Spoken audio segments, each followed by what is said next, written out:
Speak, guys. Ganun siya ka, ano, impact. Pwede na ako mag-writer. Ano na? Pwede na ako mag-writer. Meron ka ng quote. Quotable quote, friend. Ulitin mo nga. Ano ulit yan? Iba ang nakikita ng mata, iba ang sinasabi ng bibig, at iba ang nararamdaman. Ayun, okay? Quotable quote. So, kung may problema ako with my boyfriend, ikaw na naman in between na. Ito na sasabi mo eh. Ako mag-in-between? Ikaw na mag-arrange doon. Ikaw yung Ako mag-arrange. Bakit Ako? Mukha kang lawyer ngayon. Lawyer, yes. Ano naman mangyari? Salamay ako. Baka sasama kayo. Dahil mukha akong lawyer, sinara ko siya. So, ano bang i-consult niya? Ano? Ano na sa puso? Hindi po. Fruit. Pero alam niyo totoo pala yung sinasabi ng tulak ng bibig, kabig. Totoo Ano pala. meaning ng kabig ng digdig? Yung bang yung sinasabi mo, iba dun sa nararamdaman mo? Iba na yung nakikita mo. Sample, si Jane.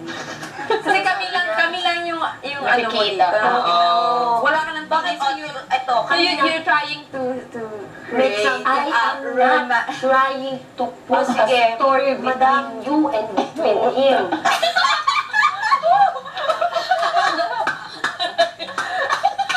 English yun. English yun. Ayun, mali yung grammar ko? Hindi.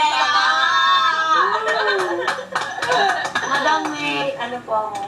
Tama yun. Pag ako, may pinagtatanggol, English speaking ako. Madam, meron din po ako defense. Ano yan? Ba't kanina hindi mo ako napansin? Saan? Naglilinis ako, nandun naman si Joshua. Nag-uusap rin naman kami. Iba yun, di ba tinawag ka ni Joshua? Anong kaya nga? Sabi ni Joshua, may nagtampo daw siyang konti sa'yo. Hindi, Kasi- no, naglilinis ako. Nandun, supportiveness Sige, ni Joshua. meron akong ano dyan, meron akong defense din dyan. Rationale. Oh, Kasi nga, Guys, pause please, wiwing muna ako. Maawa na kayo. Ano sa akin? sige. Kasi nga, kapag, Post nga daw. Dito ko sa mo. Sige, continue na lang. Marinig kami. Ingay niyo. kasi nga, pag siya ang kaharap mo, iba ka. Ganito ka, ito si Axel, ito si Joshua. Iba yung mata mo. Joshua, ito ako, para makita mo. Joshua, sabi mo, nagtampo ako sa'yo. Pinagtampo ako sa'yo. Bakit? Bakit? Yun lang. Nakakatawa yung Nakita mo diba? Bakit? Ano yun? Ano yun? Sabi mo, yung tampo ako sa'yo. Uy, yung tampo ako sa'yo. Bakit?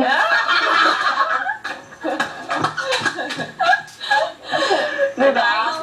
Ang laki ng difference, di ba? Bakit pa lang sinasabi? Tapusin natin. Go.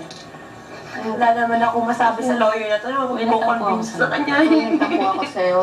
Bakit? Ha? Ganun siya. Makikita mo siya, iba yung ngiti niya, iba yung mata niya. Basta akala na sa Jane mata. Parang yung pa. parang si Axel, wala namang sense yung sinasabi. Nakaganon pa rin siya. Tulak kita Wala dyan. akong sense si Axel. Minsan nga, pag kausap ko si Axel, nabuboring ako eh. Wow. Joke lang, bro. Ay, si Axel, napakawalang sense na tao niya. Joke lang ulit, bro. Pero diba, sumakit yung ulo ko sa defense ko. Pinag-isipan ko talaga yun. Sige, nantulong naman. Hindi niya tulong. Nag-offer naman sa tumulong. O, ba't di mo napansin yun? Nakita ko yun. Di lang ako kumibo. Sanay na kasi ako. Nung naglilinis ka kayo ng salamin, kaya ako nakapagbitaw ng word na awkward. Naglilinis sila. Yung isa, ito nasa labas. Kaninang morning. Kapon pa yun. Yung isa nasa labas, yung isa nasa loob. Yung lalaki nasa loob. Linis sila, up, down, up, down, up, down. Tumabi ako ngayon sa lalaki, nanonood ako. Awkward. Tapos ito tumatawa lang. Yung lalaki, parang, bakit? Bakit awkward? Big deal, di ba? Paulit-ulit. Bakit daw awkward? Sabi mo hindi. Paulit-ulit. Chick. Bakit awkward? May dumating pang isang awkward. Mare, mahilig ka ba sa tosino? Ay, mahilig ka ba sa moreno? Charot. Moreno o maputi? Dato puti? Dapat. Mahilig